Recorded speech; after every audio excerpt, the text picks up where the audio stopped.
Benvinguts i benvingudes al KitKat Digital, el podcast on fem una pausa conscient per parlar del benestar digital i l'ús responsable de la tecnologia.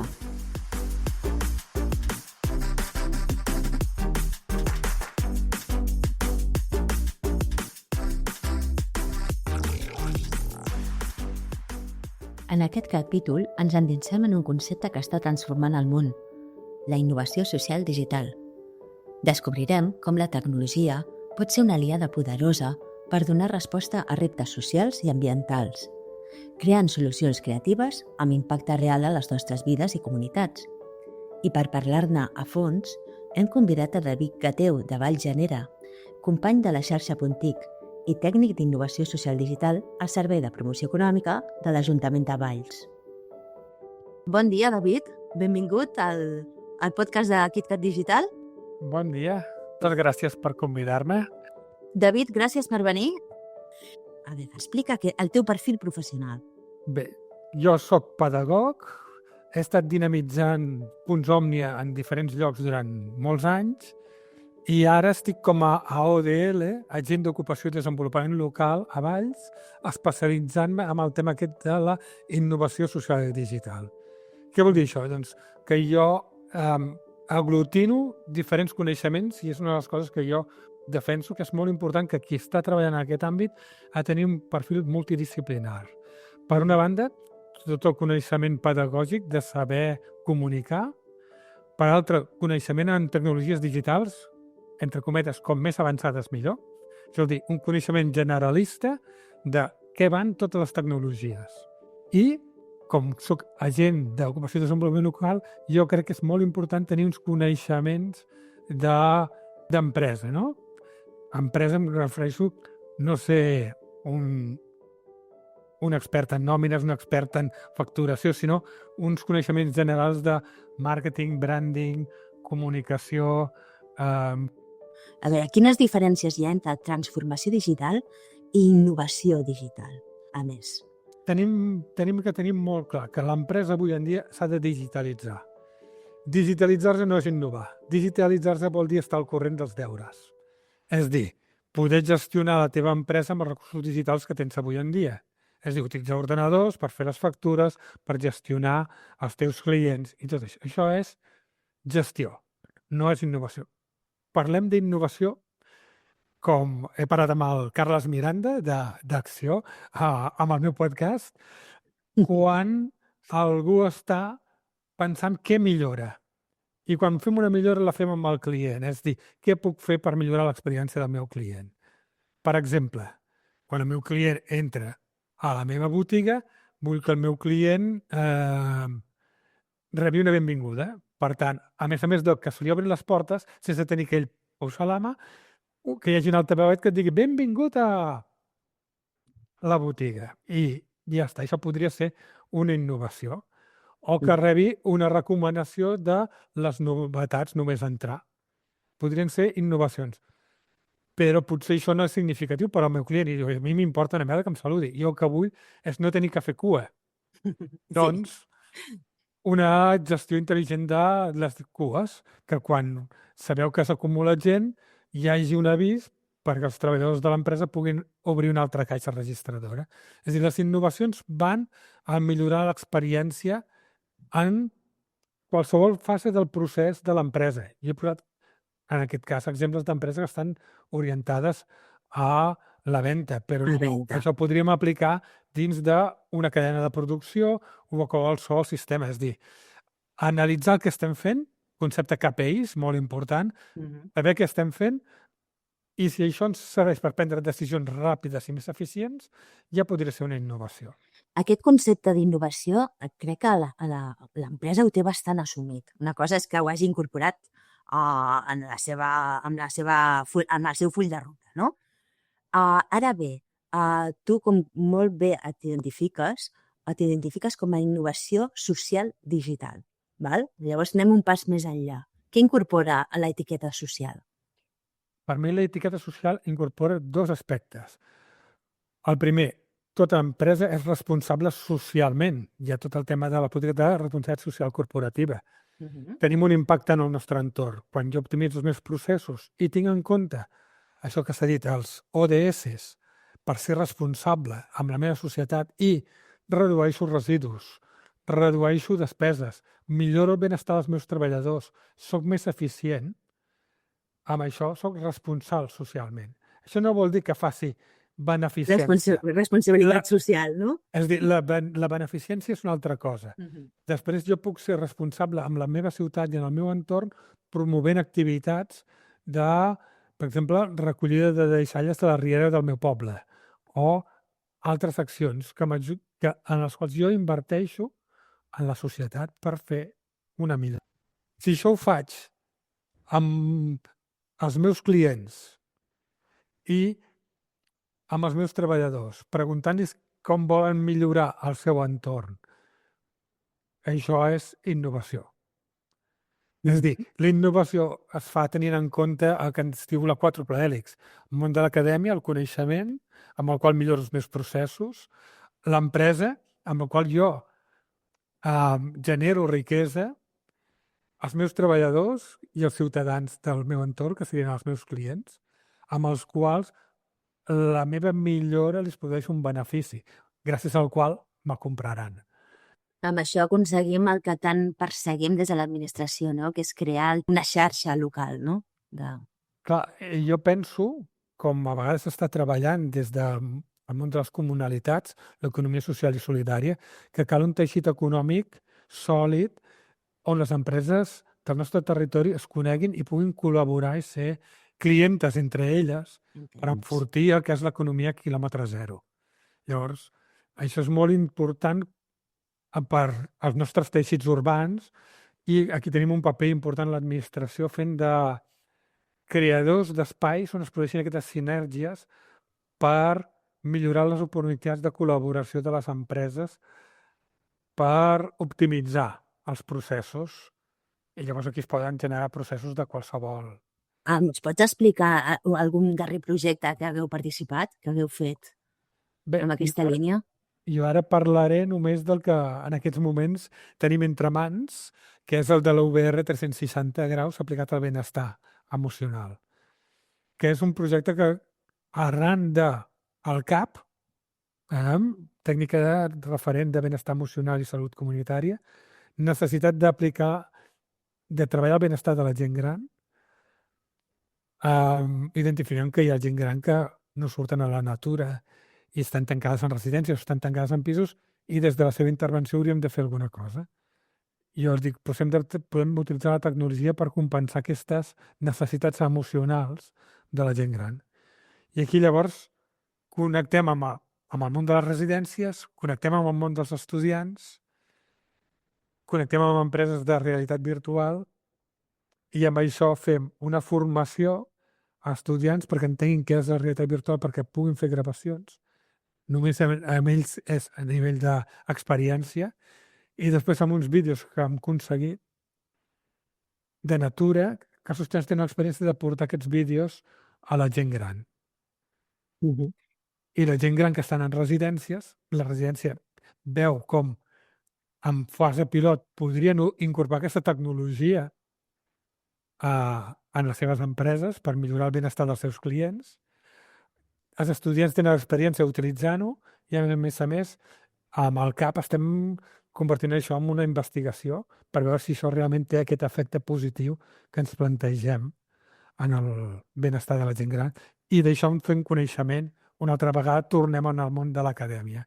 I allí tenim empreses, món de l'acadèmia... Teniu la quadruple hèlix, no? Exacte. Molt bé. Quan vas venir a fer la presentació al JDIS, a la jornada d'internet social, estàveu en la primera fase pilot. Com ha evolucionat aquests mesos?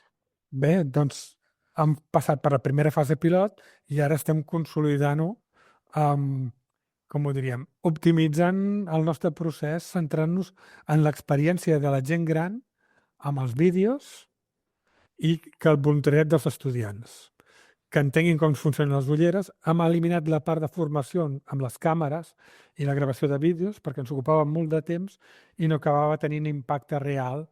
I com heu substituït? Llavors, no fem la formació sobre com s'utilitza una càmera, però sí fem formació de com s'utilitzen les ulleres. Ah, I ara estem en la fase de produir nous vídeos que no siguin només natura, sinó que tinguin més, com ho diré, més experiència, una experiència que sigui més dinàmica, perquè veure la natura acabava sent una cosa molt plana i que no generava aquest punt d'emoció. perquè quin tipus de natura? Quan dius natura, a veure, Natura un en bosc, era algú una local, platja, un paisatges locals, per exemple? Clar, nosaltres aquí, com que tenim un entorn urbà, no havíem arribat a fer un entorn de paisatge urbà per el tema de gestió de drets d'imatge de gent que poguessin sortir i coses d'aquestes. Llavors vam fer un riu d'aquí al nostre entorn i una platja propera.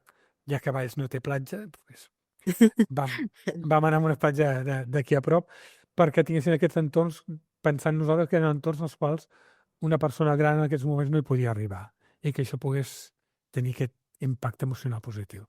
Ja dic, tot i que en principi els vídeos no són de lo més atractiu, ja amb els formularis de valoració de la seva experiència ja no recollim que l'experiència té un impacte inicialment, recollim indicadors positius d'impacte. L'únic que hem detectat aquestes millores i la nostra idea és això, trobar ara una col·laboració per poder tenir uns vídeos de major qualitat i amb una intervenció més, com diem, més escenificada per poder llavors valorar com això té un ús terapèutic amb un major impacte en el seu benestar emocional. Això com ho fareu? En col·laboració amb alguna empresa local?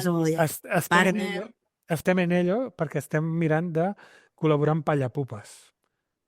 Això és una cosa que potser no hauria de dir perquè encara està en el... En exclusiva, exclusiva aquí al podcast. Exacte, seria exclusiva. Estem en converses per mirar de fer un projecte amb Pallapupes per millorar això. Com era el procés d'adaptació de la gent gran a les ulleres 360? Bé, clar, necessitem per poder-ho fer bé treballar amb, com es diu, amb una explicació a la gent gran per trencar aquesta barrera de respecte. Llavors comptem tant amb tècnic dins de les residències com amb els estudiants que han estat formats, més la referent de benestar emocional que ajuda a fer aquesta connexió de la tecnologia amb la gent gran. Els estudiants, disculpa, de quin grau són? Tercer d'ESO. Tercer d'ESO. Ho estan fent dins de la seva assignatura com de serveis comunitaris. Potser es troben família, no?, dins de les residències? Es podrien trobar casos que es trobessin en família, sí, però en principi és indistint. Com que tenim gent gran en 3 residències que estan col·laborant en aquests moments i tenim 2 centres educatius amb el qual repartim els estudiants entre aquestes residències i aquests centres educatius perquè puguin tenir aquesta experiència. I quins KPIs, quins indicadors han donat de benestar? Què hi ha de tangible ja en la primera fase pilot? Bé, en aquests moments no t'ho puc dir, jo, perquè no els controlo, els indicadors, perquè estem en ello, és a dir, ens estem recollint en aquests moments. Llavors, i després els indicadors que tenim d'una primera investigació que es va fer el 23 pertany a un treball de fi de carrera i com que ha sigut presentat i estan encara en la fase de publicació, no els tenim publicats. Quan estiguin publicats es podrem comunicar. Quan es publicaran? Va, et torno a entrevistar. Jo calculo que abans de fi de curs tindrem els de la primera edició, que tenim dades, llavors estan dins d'una investigació sobre salut comunitària. Llavors el benestar emocional és com un complement o com un apartat dins d'aquesta investigació que tractaven de veure si aquest benestar emocional tenia impacte en la salut comunitària de les persones que van participar. I ara estem amb la investigació aquesta, amb la qual cosa estem just enmig de la validació del test que passem a la gent gran, perquè ho volem fer amb rigor i, per tant, la investigació ha de passar per un tribunal que validi els nostres indicadors. És a dir, no és un... Allò, recull un formulari Sí. qualsevol. És una cosa que està validada per investigadors del Departament Sí, de que Salut. segueixen un protocol Exacte. d'investigació i que interitzen. Val. Exacte. Per tant, no puc fer spoilers de les coses que hem anat preguntant off the record per tenir una informació prèvia per poder construir aquests indicadors, però Doncs, escolta, si et sembla, anem a passar al teu podcast, val? Perquè bé, ja et vaig felicitar en privat, no? Quan vaig començar a escoltar, perquè tens les grans joies d'innovació social digital que tenim en aquest país entrevistades en el teu podcast, tipus Artur Serra, Ricard Faura, Rafael Noalart i l'Eliana Moliner, entre molts altres. A veure, com tu fas per convèncer-los i convidar-los al teu podcast? tinc un mètode que es diu ser pesat. Ser pesat. Ser pesat, sí. Vol dir anar a tot arreu on veig que es cou alguna cosa i parlar. I no tallar, parlar i preguntar i dir, escolta, com veus això? Jo sempre demano consell. I ells que han parlat molt de totes aquestes coses, doncs jo dic, escolteu-me, com veieu això? Com ho faríeu? I després jo miro d'adaptar-ho a la meva realitat, però és a base de tenir moltes converses. La mateixa conversa que estem tenint tu i jo ara aquí, doncs l'he tingut amb ells. Primer una conversa sense gravar i després gravant per poder compartir el que hem estat parlant, per poder, com ho diríem, sensibilitzar, informar dels seus punts de vista, perquè al fons que dic és, vull que m'expliquis com ho veus tu, no m'importa res més que saber quin és el teu parer sobre cap on va la innovació social i digital, quins són els elements clau, com ho veus, com creus que és aplicable i en quins casos ho veus aplicable, perquè en cada realitat hi ha una manera diferent d'aplicar-ho. Exacte, cada territori tenen la seva metodologia i els seus agents locals, no? Que això determina moltíssim. És clau, és clau. És clau. Cada territori té un perfil diferent i cada entitat té una manera i una personalitat diferent com pot desenvolupar això. Entrevistar l'Artur Serra i el Ricard Faura, que ells mateixos s'autoidentifiquen com tecnoantropòlegs, que això nosaltres ho tenim claríssim perquè fa molts anys que seguim, no? Però què fa un tecnoantropòleg, no? Ja sé que potser a nosaltres no ens toca, però clar, són conceptes que des de la ciutadania, tot i que porten molt de trellat, que estem parlant de persones amb una trajectòria professional de més de 30 anys, què fa un tecnoantropòleg? Bé, jo no sé si s'enfadaran amb la meva definició, però per mi un antropòleg estudia la humanitat, és a dir, com ens organitzem, com funcionem, com vivim, i tecno vol dir que tenen una mirada especial sobre com la humanitat es relaciona amb la tecnologia. Per tant, analitzen les relacions dels processos humans amb la seva relació amb la tecnologia, com l'ésser humà ho aplica amb la tecnologia. I aquí jo crec que és clau. Efectes pràctics parlen de temes d'ètica digital. Però és ètica digital, aplicacions de la tecnologia, límits de la tecnologia, potencialitats de la tecnologia, com la tecnologia ha canviat la nostra manera de relacionar-nos i com podem inventar noves maneres de relacionar-nos amb la tecnologia per fer un món més humà. Més humà. Sobretot aquesta etiqueta última, que és un món més humà, no? Que potser des de l'àmbit d'empresa queda una mica, no sé com dir-ho, secundari o no Doncs mira, el món de l'empresa... Com ho veus tu, això, aquesta diferència? Per mi té un repte, el món de l'empresa, que és... Estem en una societat on el coneixement és clau, el coneixement pertany a les persones gestionen el coneixement i són les que poden utilitzar la tecnologia per generar més valor a partir d'aquest coneixement. I tu, David, això, com ho enfrontes, aquesta visió, amb l'altra visió que encara predomina moltíssim, que en funció que la informació és poder. És a dir, hi ha molts sectors que encara tenen aquest patró, no? La informació és poder. Ho ha sigut i ho seguirà sent, però mentre tu retinguis la informació, tu no pots utilitzar aquesta informació amb poder. És dir, Microsoft és una de les grans empreses multinacionals que una de les seves polítiques amb el coneixement que ha generat per fer el seu sistema operatiu ha sigut control de la informació, el poder estar tancat. El negoci de les dades, no? El negoci, bueno, Negoci de les dades. en principi és control de com està fet el sistema operatiu. Per una altra banda, hi ha hagut tot el moviment del software lliure i tot això que ha permès que hi hagi avui en dia un Android funcionant amb un munt de gent que estan fent aplicacions. Un model diferent. Android neix dels nuclis que es va generar a partir de la creació del software amb Linux. Amb Linux. Paraules molt estranyes. No, aquí són sistemes, justament al sistemes operatius que estan funcionant. Estem fent hem fet 2 webinars de programari lliure, adreçats a autònoms i emprenedors. Molt bé. Estan avançats.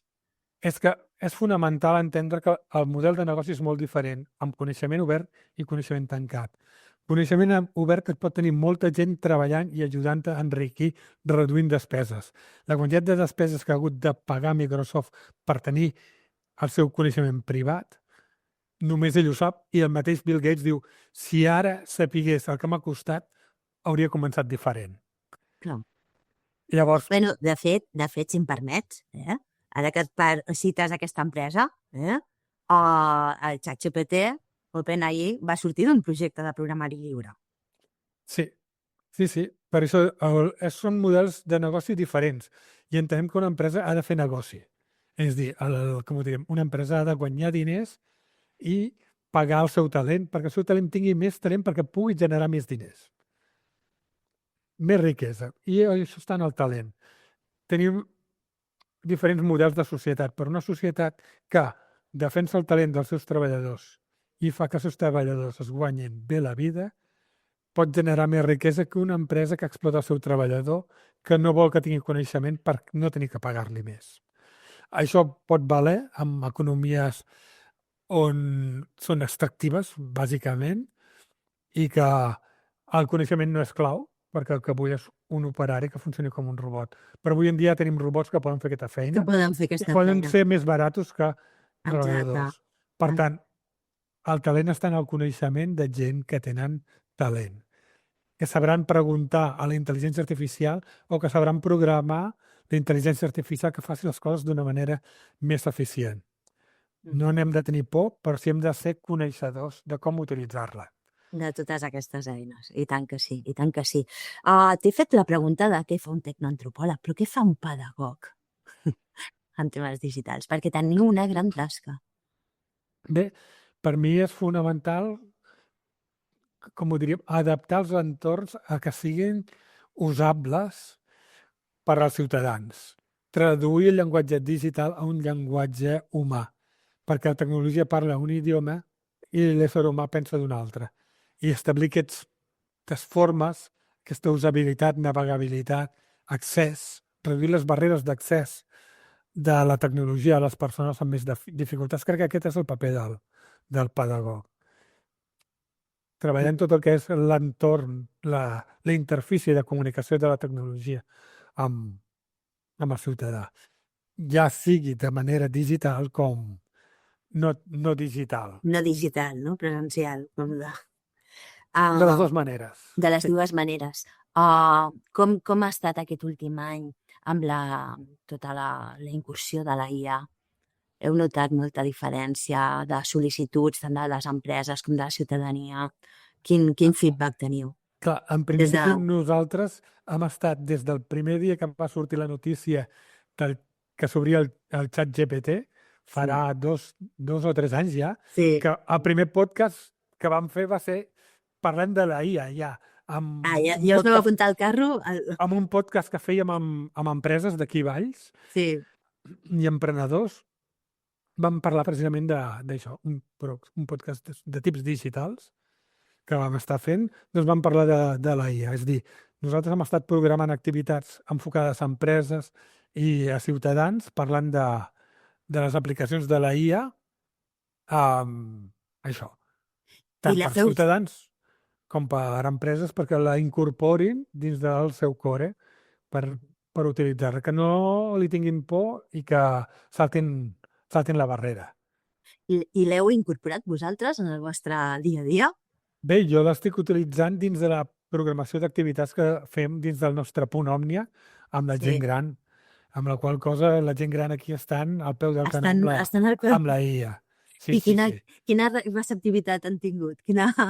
Bé, doncs podríem dir que tenim l'aula plena, per tant la receptivitat sí? l'hem de situar per sobre del 100% perquè sempre es queda gent sense poder entrar, perquè Sí. no ens queden més ordenadors lliures.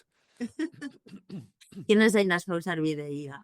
Bé, doncs fem servir l'Aina per transcriure una revista digital amb veu, en català, i des d'aquí doncs, tenim el ChatGPT, el HeyGen, el DALI, que hem anat utilitzant per fer diferents coses i explicant com funciona la IA a la ciutadania, perquè la puguin incorporar. I quina aplicació fan, per exemple? Bé, jo per mi els ensenyo com poden preguntar per fer coses a ChatGPT i com són ells els que en saben i han de donar-se compte com a vegades el ChatGPT enganya i menteix com un bellaco. S'inventa, no? El que... Sí, això ho hem fet comprovant com ChatGPT explica la festa major de Valls, que no ho sap com és. I llavors els faig veure això, que al final la intel·ligència artificial fa que nosaltres diem, som nosaltres els experts qui donem la informació a la intel·ligència artificial perquè ens faci les coses com volem. Escolta, David, i de tots els cracs, catacracs, influencers que has entrevistat, explica'ns alguna curiositat d'alguns d'ells. Així com a curiositat no te'n puc dir cap, però sí que et puc dir és que tots ells són persones molt planeres i que pots tenir una conversació igual que la que estem tenint tu ara i jo així parlant de qualsevol tema d'aquests de tecnologies. És a dir, l'enfoc sobretot del Ricard Faura, molt enfocat en la participació ciutadana com un element important, m'ha sorprendre que ho destaqués.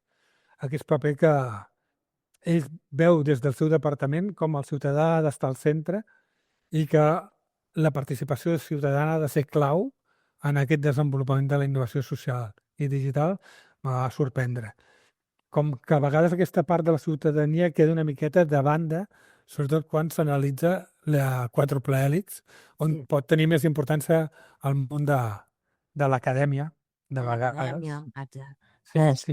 Sí, el Ricard Faura ho té claríssim, que és el eix vertebrador. I de l'Artur Serra? Què podries dir? Bé, ell va destacar l'importància del món de l'acadèmia, del paper dels estudiants en aquesta innovació, perquè és allí on hi ha el talent, i és una visió que comparteixo, que els estudiants tenen molt a dir avui en dia perquè ells són els que estan, com diguéssim, explorant les noves tendències i són els que dictaran quines són les noves tendències del futur. I a més són nadius digitals, no hi ha? Bueno, això de nadiu digital és un concepte que jo discutiria molt. Nadiu digital. Aquí, això m'agrada. Perquè què vol dir nadiu digital? Què vol dir nadiu digital? Has nascut després que s'inventin els smartphones? Això és nadiu digital? No és significatiu perquè depèn dels usos que fa cadascú. Llavors, ningú ha nascut dins d'un ordenador i dins d'un smartphone. Hem nascut en aquesta època on la tecnologia està al nostre voltant, però les nostres relacions són diferents en cada cas. Llavors, la nostra ment i els nostres usos determinen com vivim i experimentem. I aquí hi ha un munt de coses a debatre. I com toqueu des del col·laboratori el tema de l'escletxa digital? Bé, té tres potes clau. Primera pota, l'administració s'ha de fer accessible sí o sí. Ho he dit 3 vegades perquè s'ha de fer accessible en les tecnologies que utilitza des de la gran administració, AOC, administració oberta, Generalitat, certificats digitals, protocols de certificació digital accessibles per tothom i segurs, Això és una vessant. La interfície, com el ciutadà se relaciona amb l'administració, s'ha de fer més accessible, amb mitjans d'acreditació vàlids i que en la manera com es comuniquen amb el ciutadà ho pugui entendre i ho pugui gestionar. I un llenguatge de l'administració accessible, tio. Exacte, el gran Que problema que tenim des de l'administració. ha d'estar el llenguatge administratiu per redactar amb propietat les coses, però després hi ha d'haver un filtrat per poder comunicar-se amb el ciutadà, que ell entengui què vol dir, perquè ell ho pugui fer. I després tenim ja la quarta pota, que seria els tècnics d'atenció al ciutadà, que han d'estar formats i preparats per ajudar al ciutadà. Per una banda, capacitar-se i, per una altra banda, orientar-los adequadament per poder realitzar correctament els tràmits. Podrien, amb molt marge de millora o... Bueno, tenim aquí que fer un treball col·laboratiu entre diferents nivells de l'administració. I aquí tenim administracions locals i Generalitat i tècnics de diferents departaments que hem de col·laborar per poder eliminar aquestes barreres. Ja sabem que quan hi ha l'administració pel mig i hi ha un procés administratiu per gestionar tot això, com ho diríem, con la iglesia hemos topado, es diria. Llavors tenim un procediment administratiu que ens dificulta molt poder ser efectius i sobretot quan treballem en diferents capes de l'administració, quan cadascuna treballa dins del seu propi cercle. I això és un problema que té l'administració per poder resoldre el problema. Per què? I l'Ajuntament li passa al seu tècnic d'atenció ciutadana que diu jo l'únic que sé fer és respondre a que em pregunta el ciutadà perquè ja tinc un paper que ha elaborat un altre tècnic de l'administració amb un llenguatge i no hi ha hagut aquesta traducció cap al ciutadà i llavors això és molt complex. I l'administració ha de saber que té aquest repte de convertir els seus processos a un llenguatge i unes interfícies accessibles. Creus que arribarem algun dia? Bé, jo sé que és un tema que aquí s'hi està treballant des de certificats digitals més eficients, s'estan canviant aquestes coses, la UOC està treballant-hi, les administracions locals tenen tècnics d'atenció als ciutadans que estan suplint aquestes mancances, però jo no sé que hi hagi un treball en vertical. Quan tardarem? Quan les tecnologies estan canviant constantment a una velocitat molt diferent de la que està treballant l'administració. Hi haurà sempre una escletxa digital entre el que avança la tecnologia, entre el que aplica l'administració i amb el que l'administració aconsegueix adaptar per comunicar-se amb el ciutadà, amb la qual cosa jo crec que sent optimista no ho aconseguirem mai. Hi haurà un procés d'adaptació constant, sí. Hi haurà un decalatge d'uns 4 o 5 anys constant, probablement. Millorarem això? Sempre ho estarem fent. Hi haurà un dia que s'acabi? No. No, això no. Sempre hi haurà un canvi tecnològic, Sempre hi haurà una escletxa, per això. Sí. L'anirem reduint? Sí. Amb quan?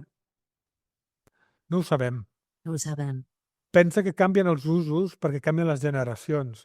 Les generacions actuals no estan, com ho diríem, més alfabetitzades digitalment. Han nascut dins d'un entorn digital i fan unes coses. Veus que la gent jove realment, com que no n'han fet ús, fins que no s'incorporen al mercat laboral, no fan el salt, no? Per tant, sempre hi haurà una escletxa digital i sempre s'hi haurà d'estar treballant. Això vol dir que sempre tindrem feina, no, David? Nosaltres o algú altre, però sempre hi haurà alguna feina a fer. Sempre hi haurà alguna feina a fer perquè sempre la tecnologia anirà... És a dir, sempre hi haurà una innovació tecnològica, hi haurà unes tecnologies d'adaptació i uns tècnics que mediaran amb el ciutadà perquè el ciutadà el pugui utilitzar. De quina manera es faci? Evolucionarà segons evolucionin les generacions i hi hagi uns coneixements de partida diferents. Però també hi haurà unes tecnologies a aplicar diferents. La IA ha vingut per ajudar a modular això. Haurem de saber aplicar-la correctament per reduir aquest espai que hi ha d'escletxa tecnològica entre entre que apareix i que s'aplica i que el ciutadà la pot utilitzar. Anem a reduir aquestes distàncies tecnològiques, però sempre hi haurà un decalatge. On queda l'apartat de drets digitals, el dret que tenim tota persona a no accedir a través de la tecnologia, a no utilitzar la tecnologia? Bé, aquí crec que queda un dret que ha quedat obviat en el moment en què l'administració demana a les empreses relacionar-se digitalment amb l'administració. No hi ha cap empresa que pugui fer ús del dret de relacionar-se amb l'administració analògicament. No hi és. Per tant, en el moment en què tota empresa està obligada per llei a relacionar-se digitalment amb l'administració, que un ciutadà ho pugui continuar fent és un dret que se li ha de preservar. Però, com ho diríem, l'administració també ha de reservar el dret de que qui pugui fer-ho digitalment ho pugui fer amb condicions adequades. I això vol dir moltes coses, que és dret a la privacitat, dret a la seguretat. Tot això és una cosa que tots els activistes en drets digitals han d'aconseguir fer valer davant de l'administració. I aquí és on els tècnics que treballem pels ciutadans en l'administració hem de fer molt de treball de sensibilització en els drets digitals dels ciutadans. Escrits, però la gent no els coneix ni sap com fer-los valdre. I això és un treball que hem de fer les administracions, també. Explicar als ciutadans que tenen drets i que s'han de fer prevaldre. Les oficines dels consumidors, els defensors del poble, tenen molta feina a fer per explicar quins són els drets dels ciutadans en l'àmbit digital. Molta feina. Molta feina, i també he fet aquesta pregunta perquè aquesta setmana passada doncs, es va anunciar el nou DNI electrònic. No sé si heu fet alguna acció en relació a aquesta nova... Encara no. Encara no, però hi ha molt de tema aquí a treballar. És una eina molt útil quan està ben aplicada i és accessible per tothom i preserva les dades. Això és clau. Llavors aquí hi ha un repte en el forn per treballar això, però no puc dir res més. Un dels temes parlats fora de l'entrevista va ser la gran coincidència que teníem en gustos. Perquè tu ets formador de Qigong, fas sonoteràpia. Explica aquesta vessant més personal teva. I com l'encaixes dins el teu dia a dia? Com vas Doncs el meu dia a dia és tecnologia, formació, alfabetització digital, innovació en el món de l'empresa, sensibilització i comunicació, i després, a nivell personal, és com treballem el benestar emocional i la qualitat de vida. I per això jo sempre parlo hem d'ajudar a connectar la gent amb la seva creativitat, perquè a través de la creativitat de les persones podem reforçar el seu talent i des d'aquest empoderament del talent de les persones connectem amb el seu benestar. I jo ho faig des de l'ús de la música per ajudar a la gent a connectar amb el seu benestar en els seus espais creatius. I aquí m'agrada citar el Jordi Jausset amb la seva neuromúsica. Si podeu tenir l'oportunitat d'escoltar-lo i llegir el seu llibre, parla de coses molt importants com la música estructura el nostre pensament i ens ajuda a empoderar-nos, s'ajuda a optimitzar la nostra ment i alhora connectar amb els nostres espais de benestar.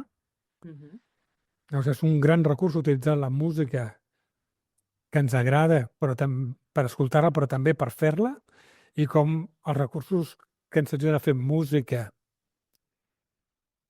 els podem utilitzar i fer transferència en l'àmbit professional i en l'àmbit personal del treball dels equips, empoderant-los a través d'activitats musicals on poden desenvolupar les seves habilitats de treballar en equip i de reconeixement dels lideratges i diferents maneres de liderar. És una cosa que les empreses poden incorporar, i aquí parlo de cercles de percussió. Percussió. Sí, cercle de percussió és un tipus de dinàmiques de treball amb la música que es pot utilitzar molt en l'empresa per treballar el talent dels equips i empoderar-los, que aprenguin a gestionar el seu talent i la seva manera de relacionar-se entre els equips per liderar els projectes. Fent-ho fàcil perquè així guanyem tots. Llavors, amb la música, escoltem per saber què en aporta cadascú i cadascú hi posa el seu granet de sorra i deixem espai perquè cadascú pugui ser. I això per mi és fonamental, que cadascú pugui ser i pugui desenvolupar el seu talent per anar tots a una per desenvolupar la nostra sinfonia. La nostra empresa desenvolupa un producte i cadascú de nosaltres millorem la nostra part. Doncs em sembla, David, que et convidarem aquí a Can Muntanyola, que ens facis una sessió. Per mi, encantat. Què, vens aquí a Granollers? Perquè això sempre... encara no ho hem fet, Encara no ho heu fet? No. Doncs... No ho hem fet mai. Sí. És una experiència molt, molt, molt interessant. Aviam, apreciats oients, si heu arribat fins aquí, vosaltres deixeu un comentari si voleu que vingui el David a fer-nos una sessió de, com li dius, de sonoteràpia, Bueno, és que hi ha moltes tècniques diferents per treballar. Si anem a treballar amb el món d'empresa, és molt interessant fer un cercle de percussió, perquè així desenvolupem les habilitats de comunicació dels diferents membres i podem treballar diferents aspectes. Després, es pot utilitzar la música per relaxar-se i després es pot utilitzar la música per, desenvolupar la capacitat de comunicació i d'expressió de cadascú. I llavors, amb això utilitzaríem altres tècniques. Llavors, hi ha diferents tècniques per diferents propòsits. Clar, segons el públic i objectius, fas una tècnica o una altra, no? Exacte. Però jo ho veig més en l'àmbit personal, això. Si us sembla bé, deixeu els comentaris i segons si deixeu comentaris, convidem el David a tenir-los aquí en el proper Networking Emprenedors. Et sembla, David? Em sembla perfecte. Jo et vull veure presencialment. Gràcies pel teu temps i fins aviat. Fins aviat. I gràcies per convidar-me.